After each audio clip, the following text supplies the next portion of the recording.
নমস্কার বন্ধুরা, আপনাদের সবাইকে সিম্পল অ্যাস্ট্রোলজি চ্যানেলে স্বাগত জানাই।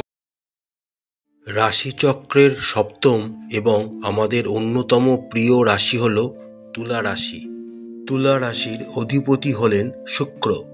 শুক্রদেবের বীজ মন্ত্র হল ওম দ্রাং দ্রিং দ্রং স শুক্রায় নমঃ। তুলা রাশির অন্তর্গত নক্ষত্রগুলি হল চিত্রা, স্বাতী ও বিশাখা। চিত্রা নক্ষত্রের অধিপতি হলেন মঙ্গল, স্বাতী নক্ষত্রের অধিপতি হলেন রাহু এবং বিশাখা নক্ষত্রের অধিপতি হলেন বৃহস্পতি। ডিসেম্বর মাসের গ্রহ সন্নিবেশ অনুসারে তুলা রাশির সাপেক্ষে রাশির দ্বিতীয় ঘরে রবি ও বুধ একত্রে বৃশ্চিক রাশিতে গোচর করছেন। রাশি অধিপতি শুক্র চতুর্থ গৃহে মকর রাশিতে গোচর করছেন। পঞ্চম ঘরের অধিপতি শনি পঞ্চম ঘরে সক্ষেত্রস্থ অবস্থায় কুম্ভ রাশিতে গোচর করছেন। মীন রাশি ষষ্ঠভাবে রাহু মহারাজ গোচর করছেন। অষ্টম গৃহে বৃষ রাশিতে বৃহস্পতি গোচর করছেন। দশম গৃহে কর্কট রাশিতে মঙ্গল নিচস্থ অবস্থায় গোচর করছেন এবং তুলা রাশির সাপেক্ষে দ্বাদশ গৃহে কন্যা রাশিতে কেতু মহারাজ গোচর করছেন। 15ই ডিসেম্বর থেকে রবি ধনু রাশিতে গোচর শুরু করবেন। 16ই ডিসেম্বর থেকে বুধ মার্গী হবেন এবং 28শে ডিসেম্বর থেকে শুক্র কুম্ভ রাশিতে গোচর শুরু করবেন। এবার আমরা দেখে নিই আগামী ডিসেম্বর মাসটিতে তুলা রাশির সাপেক্ষে কি ফলাফল নিয়ে আসতে চলেছে। আগামী সারা মাস জুড়েই তুলা রাশির সাপেক্ষে শনি মহারাজ সক্ষেত্রস্থ অবস্থায় পঞ্চম গৃহে মার্গী অবস্থায় গোচর করবেন।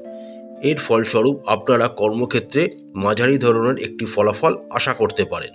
কর্মক্ষেত্রের নিরিখে আগামী ডিসেম্বর মাস জুড়ে তুলা রাশির জাতক জাতিকাদের কর্মক্ষেত্রে চাপ ও চ্যালেঞ্জের সম্মুখীন হতে হবে, কারণ পঞ্চম ঘরে শনি মহারাজ গোচর করছেন।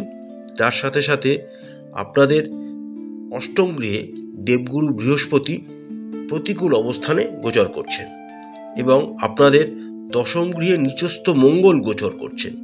তার ফলে আপনাদের কর্মক্ষেত্রে চাপ বৃদ্ধি পাবে, অনেক রকম চ্যালেঞ্জের সম্মুখীন আপনাদের হতে হবে এবং আপনারা যদি সেই চ্যালেঞ্জটাকে ওভারকাম করে কাজগুলোকে সফলতার সাথে করতেও পারেন, তবুও স্বীকৃতি পেতে আপনাদের অসুবিধা হবে, আপনাদের নাম কেউ করবে না।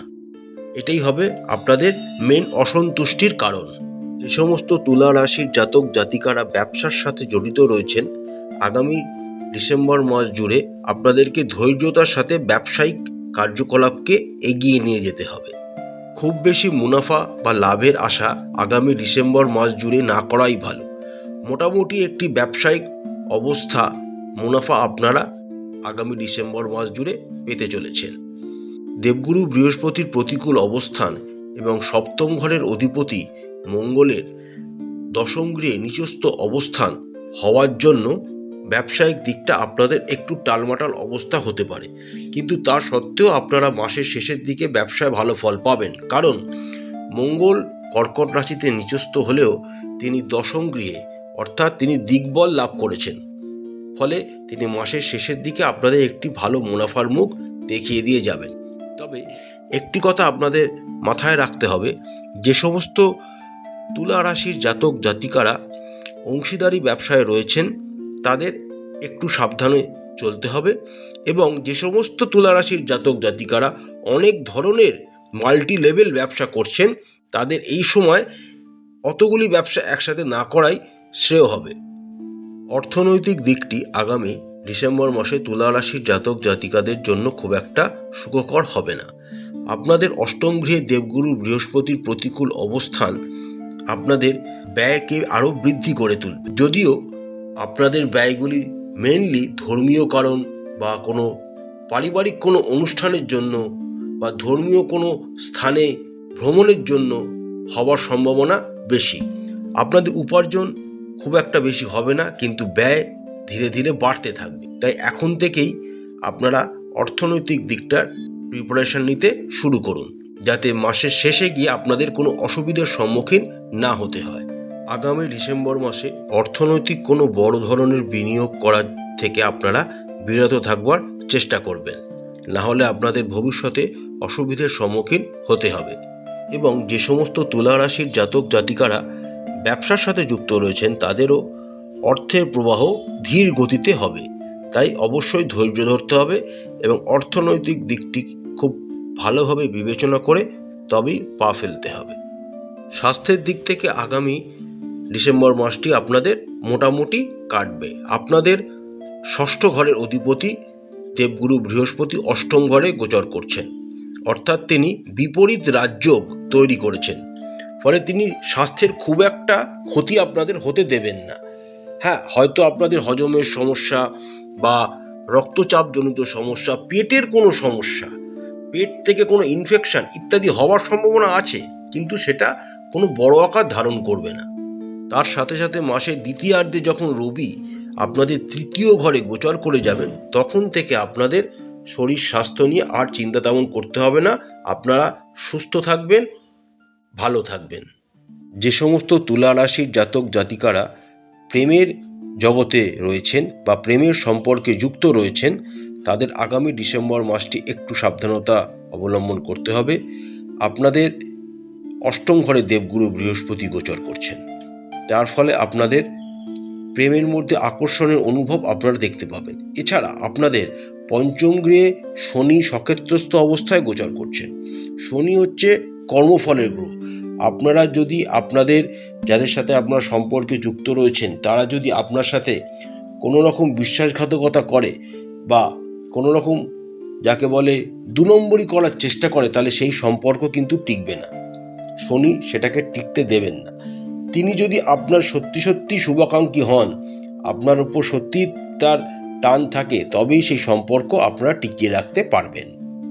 মাসের শেষের দিকে একদম যখন শুক্র আপনাদের পঞ্চম গৃহে, যিনি আপনাদের রাশি অধিপতি শনির সাথে যুক্ত হয়ে গোচর করতে শুরু করবেন, তখন আপনারা আবার প্রেমের জীবনে নতুন ভালোবাসা খুঁজে পাবেন, নতুন করে একে অপরকে চিনতে শিখবেন।